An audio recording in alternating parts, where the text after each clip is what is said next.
সকাল পেরিয়ে দুপুর হয়ে গেছে। বন্ধুরা কেমন আছো তোমরা? ভালো থেকো। হ্যাঁ, আমি আজকে একটা নতুন রেসিপি নিয়ে এসেছি।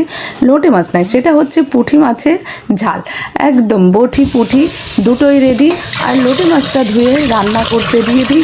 আজকে রান্নার জন্য আজকে কে বেছে নিয়েছি, কারণ মা আছে যখন মায়ের হাতের রান্না খাবো না, এটা তো হবে না।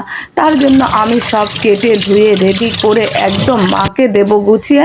আর মা করবে পুঁটি মাছের ঝাল। তার জন্য মাছগুলো কেটে কুটে ধুয়ে নিয়েছি। ধুয়ে নেওয়ার পরে এটাকে একে একে তুলে নিয়েছি। তুলে নেওয়ার পরে তাতে নুন দিয়েছি। নুন দেওয়ার পরে হলুদ দিয়েছি। হলুদ দেওয়ার পরে ভালো করে মেখে নিয়েছি। মেখে নেওয়ার পরে কি করতে হবে বন্ধুরা, ভাজাটা কি দেখাতে হবে ভাবছিলাম, দেখাবো না। না, ভাজাটা দেখাতে হবে। মশলাটা দেখে নি।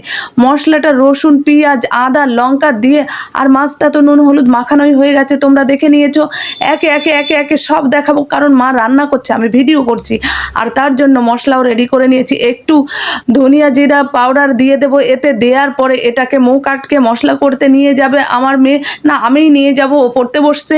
আর মা কড়াইতে তেল দিয়ে দিয়েছে। মা কড়াইতে তেল দেওয়ার পরে একদম মা নিরিখ ধরে দাঁড়িয়ে আছে, কখন মাছটা ছাড়তে হবে। যা মাছটা ছেড়ে দিল মা। মাছটা ছেড়ে দেওয়ার পর মাছটা উল্টে পাল্টে ভেজে একদম এক এক করে দেখো, এই যে মা একদম রেডি করে ফেলেছে মাছগুলি ভাজা।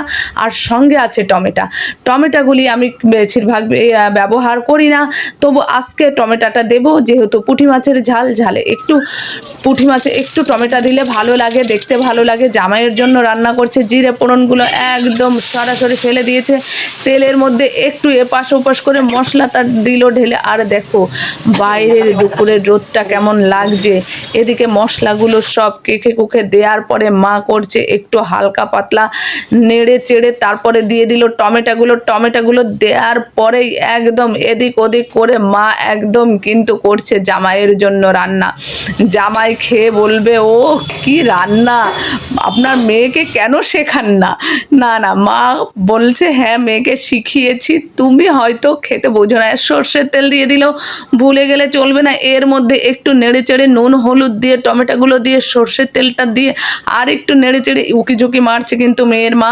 আর ভিডিওটাও করছে ঠিকঠাক। একে একে করে মাছগুলো সব সাজিয়ে দেবে। কটা মাছ দিয়েছে বন্ধুরা তোমরা তো দেখতেই পাচ্ছ, আমার কি আর বলতে হবে না। মাছগুলো সব দেওয়ার পরে এবার মা দিল ঢাকার পরে কিছুক্ষণ টকবক করে ফুটার পরে মা বলল, না একটু কালার লাগবে, যেহেতু আমার জামাই খাবে। আচ্ছা, তার জন্য একটু কালার দিয়ে ঢেকে দিয়ে একদম রেডি হয়ে গেছে ফুটে ফাটে পুঁটি মাছের ঝাল।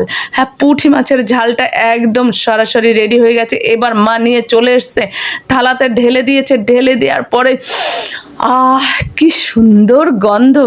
ও সরি, একটু গরম মশলা দিয়েছিল, সেটা আজকে কি রান্না হয়েছে সেটাও দেখে নাও। মানে সব রকম তরকারি সজনের ডাঁটা দিয়ে, আর রান্না হয়েছে লাল শাক। লোটে মাছটা দেখেছো কিন্তু করেছে। আর যেটা মেন রেসিপি ছিল সেটা হচ্ছে পুঁটি মাছের ঝাল। হ্যাঁ, এটা খেতে খেতে আমার মেয়ে বসে গেছে গল্প করতে ওর দিদি ভাইয়ের সঙ্গে। সব কিছু নেয়ার পরে লোটে মাছ, মানে লাল শাক, তারপরে এই মাছটা নিয়ে নিলাম, আর চচ্চড়িটাও নিয়েছি সজনে ডাঁটার। নেওয়ার পরে আমি বসে গেলাম খেতে, আর শুনছি ওদের গল্প বন্ধুরা। সেটাই তো শোনো, বাড়িতে এসে লোকটা, সরি বাড়িতেও আসেনি, ফোন করে 3 ছেলে আছে, ওই 3 ছেলেকে বলছে যে তোর মা কুম্ভের মেলায় হারিয়ে গেছে।